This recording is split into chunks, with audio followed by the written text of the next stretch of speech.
ଜଗନ୍ନାଥ ଜୟ ପଞ୍ଚସଖା। ଆଜି ଭକ୍ତବନ୍ଧୁ ମୁଁ ଆପଣଙ୍କ ପାଇଁ ଆଉ ଗୋଟିଏ ପୁସ୍ତକ ଅମର ଜୁମର ସଂହିତା, ଭାରି ଗହନ କଥା ଏ ଜିନିଷ। ଇଏ ଅପଡ଼ା ପାଠ, ମାନେ ଯେଉଁ ଆପଣଙ୍କର ଦେହ ଭିତର ଯେଉଁ ଜିନିଷଟା, ଯେଉଁ ସୃଷ୍ଟିର ରଚନା, ସେସବୁକୁ ନେଇକି ଏ ଜିନିଷ। ଆପଣ ଟିକେ ଭିତରକୁ ଯିବା, ତାପରେ ଆପଣମାନେ ଜାଣିପାରିବେ ଜିନିଷଟା କ'ଣ। ଦେଖନ୍ତୁ, ଶ୍ରୀ ଅଚ୍ୟୁତାନନ୍ଦ ଉବାଚ। ପଚାରଇ ଅଚ୍ୟୁତାନନ୍ଦ ମନରେ ହୋଇଣ ଆନନ୍ଦ, ଅମର ଜୁମର ଯେ ପଦ ବତାଇ ଦିଅ ତାର ଭେଦ। ଭେଦିଲେ ନିସ୍ତରିବି ମୁହିଁ ତୋତେ କହିବା ଭାବଗ୍ରାହୀ, ଅମର ପଦ ତାକୁ କହି କେମନ୍ତେ ଶକ୍ତି ତାର ହୋଇ। ଜୁମର ଉଦ୍ୟୋଗେ ବୋଲାଇ ମୋତେ କହିବା ଭାବଗ୍ରାହୀ, କପଟ କେବେ ନ କରିବ ସନ୍ଦେହ ମୋର ତୁଟାଇବ। ମୁଁ ତୁମ୍ଭ ଭୃତ୍ୟଙ୍କର ଭୃତ୍ୟ ମୋଠାରେ ଯେବେ ଦୟା ଯଦ। ଦେଖନ୍ତୁ, ଅଚ୍ୟୁତାନନ୍ଦ ମହାପୁରୁଷ କେଉଁଭଳି ଭାବରେ ପଚାରିଛନ୍ତି, କହିଛନ୍ତି ଯେ ମୁଁ ଭୃତ୍ୟଙ୍କର ଭୃତ୍ୟ, ମାନେ ମୁଁ ସେବକଙ୍କର ସେବକ।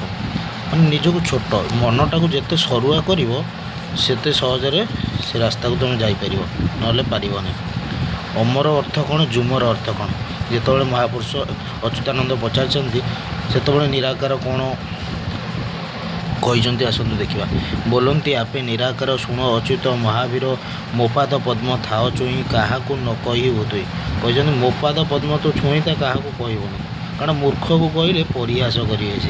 ସେ ଜିନିଷଟା ଜାଣିନାହାନ୍ତି ନା କ'ଣ ଏଇ ଜିନିଷ, ପରିହାସ କରିବେ, ତେଣୁ ମନା କରିଛନ୍ତି କହିବାକୁ। ଯେବେ କହିବୁ କାହା ପାଶ ସକଳ ଧର୍ମ ଜୀବନାଶ। ତୁ ଯଦି ଏ କଥାଟା କହିଦେଲୁ କାହାକୁ, ତାହେଲେ ତୋ ଧର୍ମଟି ଯେତେ ଧର୍ମ କରିଥିବୁ ତୋର ସବୁ ନାଶ ଯିବ। ସେ ଯେଉଁ ଅମୃତ ପାଦ ହିଁ ବ୍ରହ୍ମ ଜ୍ଞାନଟି ଅଟେ ସେଇ। ସେ କ'ଣ କହୁଛନ୍ତି, ସେଇ ଯେଉଁ ଅମୃତ ପାଦ କହୁନୁ, ସେ ହେଉଛି ବ୍ରହ୍ମ ଜ୍ଞାନ। ସେଇ ଜିନିଷଟା ଜୁମର ପାଦ ସେ ଅଟଇ ଜୀବକୁ ନିସ୍ତାର କରଇ। ସେଇ ଯେଉଁ ବ୍ରହ୍ମ ଜ୍ଞାନ ଅଛି, ସେଇ ଯେଉଁ ଜୁମର ପାଦ ଯେ ଅଟଇ ଜୀବକୁ ଯିଏ ନିସ୍ତାର ଦିଏ, ସେ ହେଉଛି ଜୁମର ପାଦ। ମନେ ରଖିଥାଉ। ଏଇଠୁ ଆସନ୍ତୁ ଦେଖିବା, ଏଇଠି ହେଉଛି ଗହନ କଥାରୁ ଷ୍ଟାର୍ଟ ଆରମ୍ଭ। ଓଁକାର ପଦ ହିଁ ଜୁମର, ଇକାର ପଦଟି ଅମର। ମନେ ରଖନ୍ତୁ, ଓଁକାର ପଦଟି ହେଉଛି ଜୁମର, ଇକାର ପଦଟି ଅମର। ଦେଖିବା ଓଁକାର କ'ଣ, ଇକାର କ'ଣ ନା, ଇକାର ଉ ଯେ ଉଦୟ ହୋଇ ଏ ଜୀବ କେମନ୍ତେ ଚାଲଇ। ଏ ଜୀବ ଯେଉଁ ଆପଣ ଜୀବ କୁହନ୍ତି ନା ମଣିଷ ଦେହରେ, ଏ ଯେଉଁ ଜୀବ କହୁଛନ୍ତି, ସେ ଜୀବଟା କେମିତି ଚାଲଉଛି ସେ କହୁଛନ୍ତି। ଚାଲିଲା ବେଳେ ହୋ ଅଚ୍ୟୁତ ଓଁକାର ଅଟଇଟି ସତ୍ୟ। ଏ ଜୀବ ଚାଲୁଛି କାହା ଦେହରେ, ସେଇ ଓଁକାରକୁ ନେଇ, ପ୍ରଣବ, ଯିଏକି ତୁମ ଭିତରେ ବହିଛି, ଯାହାକୁ ତୁମେ କହୁଛ ପରମ ବ୍ରହ୍ମ। ଆଉ ସିଏ ଯଦି ନ ବସିଲା, ଶକ୍ତି ବିନା ଶିବ ଶବ କୁହନ୍ତି। ଯେମିତି ତୁମ ଭିତରେ ଯଦି ପ୍ରଭୁ ନଥିବେ, ତାହେଲେ କିଛି ଶରୀର ଚାଲିବ ନାହିଁ। ତେଣୁକରି ଇକାର ପାଇଁ ଏ ଓଁକାର ହିଁ ତୁମକୁ ଚଲାଉଛି। ଅମର ଜୁମର ରହସ୍ୟଟା ଏଇଠୁ ବୁଝନ୍ତୁ। ଦୁଇ ଜଣ ପରସ୍ପରରେ ବନ୍ଧା, ପରା ଅପରା ଶକ୍ତି। ବୁଝିପାରିଲେ କି? ପ୍ରଣବ ହିଁ ହେଉଛି ମୁଖ୍ୟ, ଯିଏକି ତୁମକୁ ଏ ଜୀବକୁ ଚଲାଉଛି। ଦୁଇ ଜଣ ବନ୍ଧା, ପୁଣି ଦୁଇ ଜଣ କେହି ନୁହେଁ କାହାର। ବୁଝିପାରୁଛ? ପ୍ରଭୁ ସେଥିପାଇଁ କ'ଣ କୁହନ୍ତି, ଏ ମୁଁ ସମସ୍ତଙ୍କର, ପୁଣି ମୁଁ ପୁଣି କାହାର ନୁହଁ। ସେଇ କଥାଟି ଟିକେ ଅନୁଧ୍ୟାନ କରନ୍ତୁ। ଓଁକାର ଡାହାଣ ପଦ ହିଁ ଇକାର ବାମ ପଦେ କହି। ଓଁକାର ଅଟଇ ଅମର, ଇକାର ଅଟଇ ଜୁମର। ହେଲା, ପ୍ରଣବ ହେଉଛି ଅମର, ଇକାର ଯିଏ ଜୀବ ସେ ହେଉଛି ଜୁମର। ଓଁକାର ଆଦି ଯେ ଅଟଇ, ଇକାର ଅନାଦି ଯେ ଅଟେ। ଜଣେ ଆଦି ହେଲେ ଜଣେ ଅନାଦି। ଯେମିତି ପରା ଅପରା ଶକ୍ତି ମୁଁ କହିଲି, ସେ ମିଶିକି ହେଇଛି ଜୀବ। ହେଲା କି?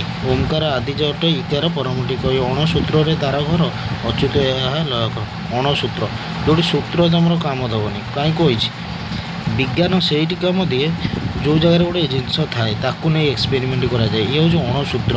ଯେଉଁଠି ତ ସୂତ୍ର ନାହିଁ, ତୁମେ ତା'ର କ'ଣ ଫର୍ମୁଲା ପକାଇକି ଗଣିତର କ'ଣ ବାହାର କରିବ। ଇଏ ହେଉଛି ସେଇ ଜିନିଷ। ଇଏ ହେଉଛି ଅପଡ଼ା ପାଠ, ଅଙ୍କ କଷି ପାରିବନି ତୁମେ। ଇଏ ଅନୁଭବରେ ଜ୍ଞାନ ଆସିବ। ମନେ ରଖନ୍ତୁ।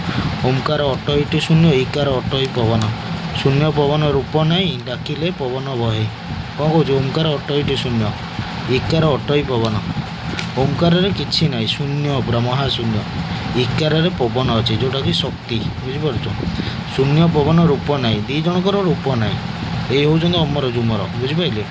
ଡାକିଲେ ପବନ ବହଇ, ତାକୁ ଡାକିଲେ ପବନ ବହଇ। ଏଇ ରହସ୍ୟ ଟିକେ ବୁଝନ୍ତୁ। ବାର ହୋ ଅଚ୍ୟୁତ ସତ୍ୟରେ, ବାର ବାରଣରେ 22ରେ। ଅମୃତ ଜୁମର ଏ ପଦ, ଯେଉଁ ଅକ୍ଷରକୁ ଯେଉଁ ଭେଦ। ତୋ ଦେହ ସବୁ ଅଛି ପୁରୀ, ବୁଝିଲେ ସିନା ଯିବୁ ତରି। ପିଣ୍ଡ ବ୍ରହ୍ମାଣ୍ଡ, ଏଇଠୁ ଗୋଟେ ମୁଁ କଥା କହୁଛି, ପିଣ୍ଡ ବ୍ରହ୍ମାଣ୍ଡ ଏକମତ ଜାଣଇ ସୁଜ୍ଞାନୀ ପଣ୍ଡିତ। ମାନେ ତୋ ଦେହରେ ସବୁ ଅଛି। ବୁଝିଲେ ସିନା ଜୀବୁତରି। ଓଁକାର ଇକାର ସମ୍ଭୂତ ଏଥି ଉତାରୁ ନାମ ତତ୍ତ୍ୱ। ନାମ ବ୍ରହ୍ମଟି ଯେ ଓଁକାର ବିନ୍ଦୁ ଅଟି ଅଟଇ ଇକାର।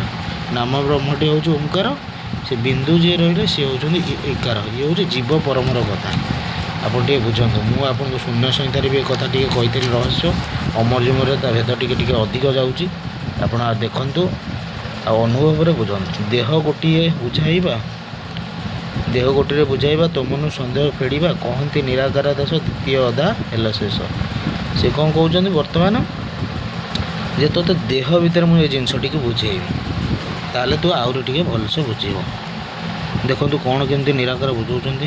ନିରାକାର କହନ୍ତି ଅଚ୍ୟୁତ ମୁଖ ଚାହିଁ ପାଦ ଯାଜପୁର ଠାରୁ କହିବା ବୁଝେ। ପାଦକୁ ସେ ଯାଜପୁର ସାଙ୍ଗରେ ତୁଳନା କରିଛନ୍ତି। ଆପଣ ଜାଣିଛନ୍ତି ପାଦ ଯାଜପୁର,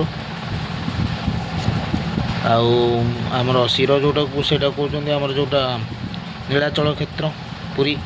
ମନ ଦେଇ ଶୁଣନ୍ତୁ ଝୁମ୍ବର ଚରିତ, ଯାହା ଶୁଣନ୍ତେ ପାପରୁ ହୋଇବ ମୁକ୍ତ। ଝୁମର ଚରିତ ହେଉଛି ଜୀବ ପାଠ, ବୁଝିପାରିଲେ, ଇକାର ପାଠ ଯେଉଁ ଆମେ ଦେଖିଲେ। ଅବନା ଯେ ଆଠ କଳା ଅଛି ଏ ଦେହରେ, ଅଷ୍ଟକିଳା ରୂପରେଖ କହିବା ସତରେ। ଅଷ୍ଟକିଳା ଆମ ଦେହ ହେଇକି ଏ ଦେହ ବାନ୍ଧି ହେଇଛି, ତେଣୁକରି ତା'ର ରୂପରେଖ କହିବା। କାହା ଆଗେ ନ କହିବୁ ସନ୍ଧି କଥା ମାନ, ଶ୍ରୀମୁଖରେ ବଖାଣୁଛି ନିଗୁଡ଼ ବଚନ। କାହାକୁ ଏ କଥା କହିବୁନି, ଏ ହେଉଛି ସନ୍ଧି କଥା, ଏ ସହଜ କଥା ନୁହେଁ। ଅମର ଯେ ଯାଜପୁର ପାଦଟିକୁ କହି, ପାଦେ ଦେଖି ନୀଳଗଣ୍ଠି ବେନି କଳା ସେଇ। ତୁମେ ଦେଖିବ ପାଦରେ ଦୁଇଟି ଗଣ୍ଠି ଥିବ, ପାଦରେ ସେଇ ଗଣ୍ଠିକୁ କ'ଣ କହୁଛନ୍ତି, ଦୁଇଟା ତା ଉପରେ ଏକ କିଳା ବୋଲି ଜାଣ, ଗୁହ୍ୟ କିଳା ନାମ ତା'ର ଅଟଇ ପ୍ରମାଣ। ଦୁଇଟା ରହିଲା ନୀଳଗଣ୍ଠି, ସେ ହେଉଛି ଦୁଇଟି କିଳା। ଆଉ ତୁମର ଗୁହ୍ୟ ଚକ୍ର ଯେଉଁଟା ରହିଲା ସେଠି ଗୋଟେ କିଳା, ତିନି କିଳା। ଏମନ୍ତ ଯେ ତିନି କିଳା ହୋଇଲା ଅଚ୍ୟୁତ। ନାଭି କିଳା କଣ୍ଠ କିଳା ବୋଲି ପାଞ୍ଚ ଏତ।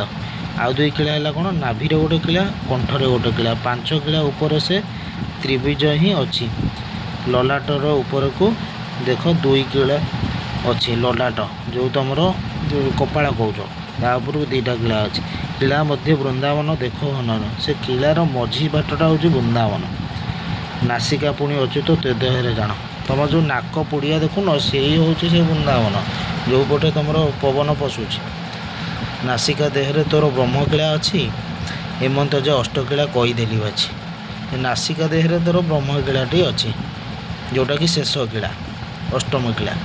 ଏମନ୍ତେ ଯେ ଅଷ୍ଟକିଳା କହିଦେଲି ବାଛି, ସେଇଠି ବୃନ୍ଦାବନ, ସେଇଠି ରାସ ହେବ। ଆପଣ ଟିକେ ବୁଝନ୍ତୁ, ଏ ଶରୀର ଭିତରେ ବି ରାସ ଚାଲିଛି। ଆପଣ ଭାବନ୍ତୁନି ବାହାରେ ରାସ ହେଉଛି, ଭିତରେ ନାହିଁ, ଭିତରେ ବି ସେଇ ସବୁ ଚାଲିଛି। ଏଇ ଅଷ୍ଟକିଳା ଲାଗି ଏ ଦେହଟି ଅଛି। ସଂସାର ସାଗରରେ ଦେଖ ବନ୍ଦୀ ଯେ ହୋଇଛି। ଏଇ ଅଷ୍ଟକିଳା ଅଛି ବୋଲି ଆଜି ତୁମ ସେ ଦେହ ଅଛି। ଏଇ ସଂସାରର ସାଗରରେ ବନ୍ଦୀ ହେଇକି ଅଛି, ବୁଝିପାରିଲ। ଏ ଜୀବ ବନ୍ଦୀ ହେଇକି ଅଛି।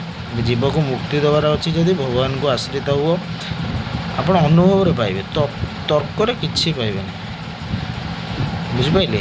ଆପଣ ଟିକେ ଅନୁଭବ କଲେ ସେଇ ଭଗବାନ ନିଜେ ବାଟ ବତାଇ ଦେବେ। ଆଜି ଏ ପାଇଁ ଏତିକି। ଇଏ ହେଉଛି ଗହନ କଥା, ଟିକେ ଟିକେ ଅଳ୍ପ ଅଳ୍ପ ଯିବା। ଆଜି ପାଇଁ ଏତିକି। ଜୟ ଜଗନ୍ନାଥ, ଜୟ ପଞ୍ଚସଖା।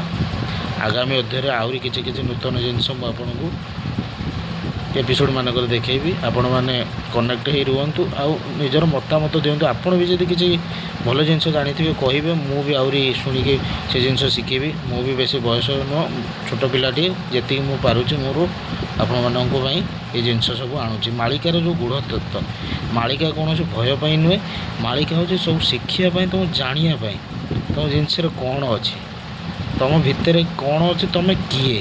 ମୁଁ ଆହୁରି ଆଗକୁ 46 ପଟଳ କଥା କହିବି ଆପଣଙ୍କୁ। ତୁମେ କିଏ ବୋଲି ଜାଣିବା ଦରକାର। ଯେଉଁ ମୁଁ ବୋଲି ହେଉଛେ, ମୁଁଟା କିଏ, ବୁଝିପାରିଲେ। ଆଗକୁ ଆହୁରି ବହୁତ କଥା ଆମେ କଥା ହେବା। ରହୁଛି। ଜୟ ଜଗନ୍ନାଥ, ଜୟ ପଞ୍ଚସଖା।